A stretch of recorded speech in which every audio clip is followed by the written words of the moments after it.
What secrets did the children of Nazi leaders hide when they grew up? How were their lives affected by their family's past? In this video, we will show you what happened to them and reveal some surprising truths about the aftermath of World War. Gudrun Himmler.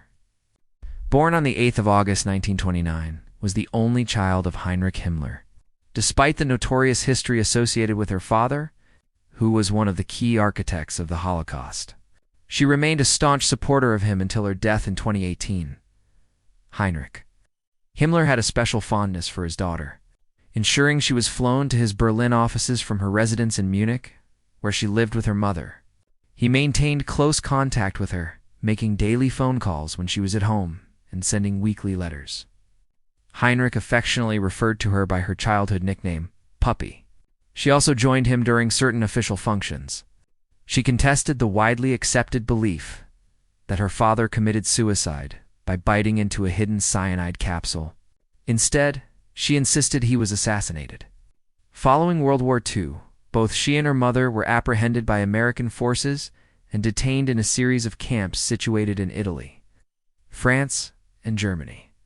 They were summoned to Nuremberg to provide testimony at the trials, and subsequently released in November 1946. Throughout her life, Gudrun worked diligently to preserve her father's image and memory. She became an integral part of the Stillhilfe Silent Aid, a secretive organization providing support to arrested, condemned, or fugitive former SS members. Her involvement with the organization was a testament to her unwavering loyalty towards her father's legacy. Martin Bormann Jr., the eldest son of Nazi Party official Martin Bormann, has lived a life marked by the heavy legacy of his father's infamous identity. Born on April 14, 1930, he was only a child during the height of his father's power and the atrocities of World War II, growing up under the shadow of his father's prominence. Position in Hitler's inner circle, Bormann Jr.'s childhood was far from ordinary. However, the young Bormann was kept sheltered from the gruesome reality of the Nazi regime. After the war, he was confronted with the horrific actions attributed to his father, a realization that led him on a journey of remorse and redemption.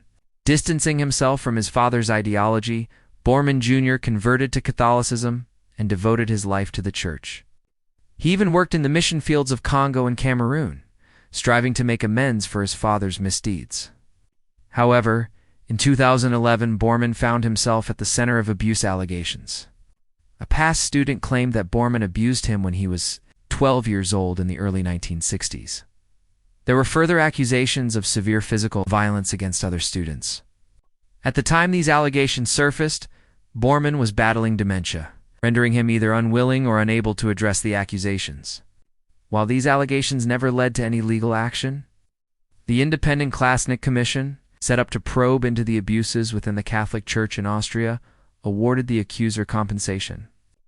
Nicholas Frank, son of infamous Nazi war criminal Hans Frank, has spent a significant portion of his life grappling with his father's dark legacy. Born in 1939, Frank was too young to comprehend the atrocities committed during the Holocaust. However, his adulthood has been largely consumed by a quest to understand and publicly denounce his father's actions. Hans Frank, known as the Butcher of Poland, was Hitler's personal lawyer and later served as Governor General of occupied Poland. Despite his father's monstrous acts, Nicholas Frank has taken an uncommon route, confronting his heritage head-on. He has written several books, including In the Shadow of the Reich, which detail his efforts to comprehend his father's deeds and their impact on his life. Frank's commitment to educating others about the Holocaust and its lasting effects on families of those involved, including perpetrators and victims, is commendable. His candid public discussions add a unique perspective to Holocaust remembrance and serve as a potent reminder of the atrocities that can result from unchecked hatred and bigotry. Ida Gring, was the only child of Hermann Gring and his second wife, actress Emmy Salmon, as the daughter of one of Hitler's right-hand men. Born just before the eruption of World War II, Edda's early years were mainly spent with her mother at the Karen Hall, the Gring family estate. Edda's early life was defined by the luxury and privilege that came with her father's powerful position in Hitler's Germany. She was often photographed at public events, a symbol of the Nazi regime's attempt to project an image of wholesome family life. She was the recipient of numerous historic art pieces during her childhood, including a Lucas Krona, the Elder's Madonna, and child painting. As the war neared its end, she and her mother relocated to their mountain residence at Obersalzberg, close to Berchtesgaden. The end of the Second World War brought a reversal of fortune for the Gring family. Hermann Gring was sentenced to death at the Nuremberg trials for war crimes, although he escaped the gallows by committing suicide. His actions left Ida with a tainted legacy that she spent the rest of her life trying to reconcile. Ida Gring attempted to live a life away from the public eye. She rarely spoke about her father in public but maintained that he was a good man in private conversations. In the decades of the 1950s and 1960s, many of the valuable gifts she had received in her youth, including the Madonna and child artwork, became embroiled in long, legal disputes, most of them which she lost in 1968, while the children of other notable Nazis like Gudrun, Himmler, and Albert Speer Jr. often publicly discussed their fathers. Roles. Gring notably refrained from such public discourse. However, during a 1986 television interview in Sweden, she broke her silence to express her deep affection towards both of her parents. She passed away in 2018, leaving behind a life that was forever marked by the actions of her notorious father. Rolf Mengele. Rolf Mengele, son of the infamous Nazi doctor Joseph Mengele, has lived much of his life in the shadow of his father's dreadful history. Born on March 16, 1944, Rolf was raised away from the horrific concentration camps where his father carried out his notorious experiments. Rolf's early life was largely shrouded in mystery and misinformation. He was led to believe his father had been a war hero and only learned the chilling truth as a young teenager. Despite the burden of his name, Rolf made efforts to lead a normal life, studying law and working as a corporate lawyer. After the war, Joseph Mengele fled to South America. Relocating to a new continent meant that Mengele had to leave his son Rolf behind. This absence from his son's life made Rolf a person of interest, particularly for Nazi hunters who believed he kept in contact with his father. To some extent, they were correct. Mengele did pen several letters to his son, sparking Rolf's curiosity and leading him to make a journey to South America in 1977 to meet his father. Reflecting on his journey, Rolf acknowledged that his father displayed no guilt for his horrific deeds in Auschwitz, even attempting to rationalize them. Despite despising his father and everything he represented, Rolf couldn't muster the strength to betray him. He kept silent about Mengele's South American hideout.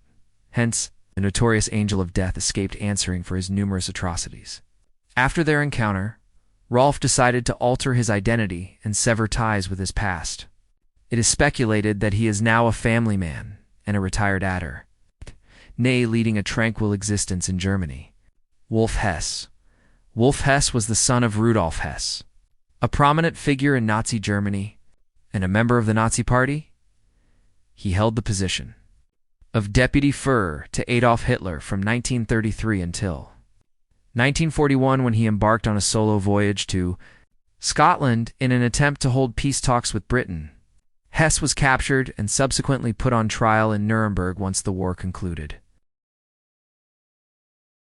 Although he evaded execution, Hess was condemned to spend the rest of his days in solitary confinement at Spandau prison until he committed suicide on the 17th of August, 1987, aged 93. Rather than distancing himself from his father's legacy, Wolf Hess spent his life defending him.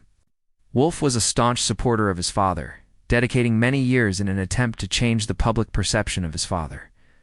He tirelessly campaigned to prove his father was not a war criminal, but rather a man simply carrying out his duties in the 1930s and early 1940s, thus absolving him of any guilt.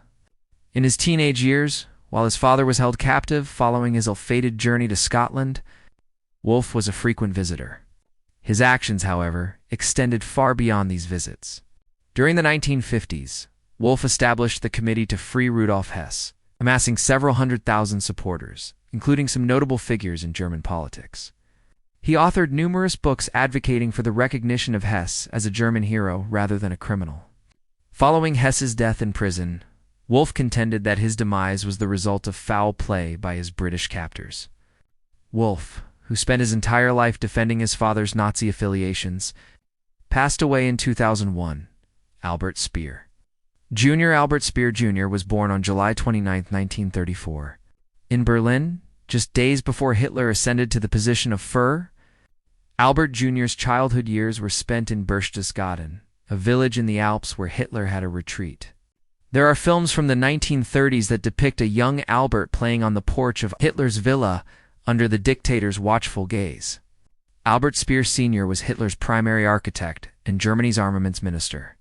Speer Sr. utilized his organizational skills to sustain the weapons production, greatly reliant on forced labor, which effectively extended the duration of the war, post his conviction in the Nuremberg trials and a subsequent 20-year imprisonment sentence.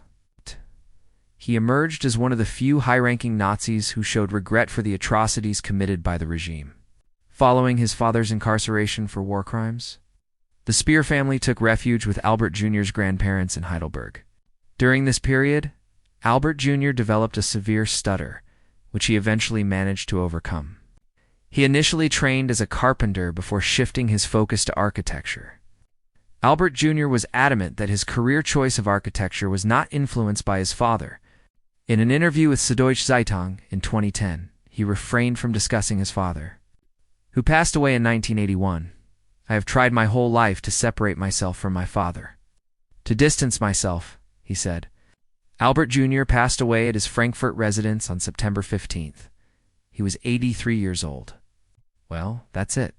We hope you enjoyed our video. Please leave a comment down below about your thoughts, and don't forget to like today's video. Subscribe to the channel as an offering to the gods of the algorithm. We'll see you in the next video. Thanks for watching.